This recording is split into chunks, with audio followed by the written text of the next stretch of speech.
All right, what's up guys? So today we're going to be doing the second part of the GD series tutorials.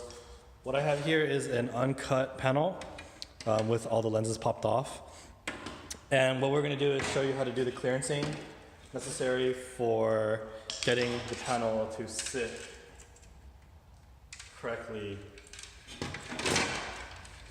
like this. So you can kind of see that this sits nicely in, and this is what you put inside the light. So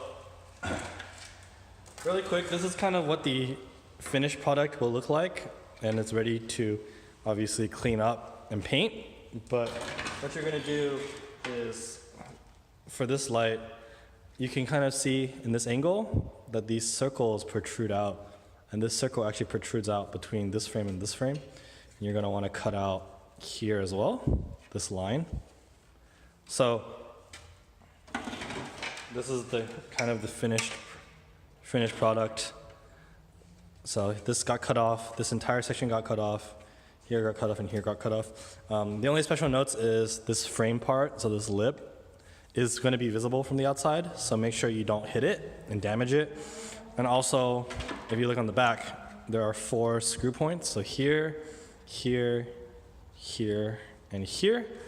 So make sure when you're cutting, you don't accidentally cut those off. So I'm going to have Isaiah over here. He's going to be cutting these 2 remaining lights, and I'll be filming time lapse of it. So Isaiah, whenever you're ready, just go ahead and do your thing. All right. Take cover off.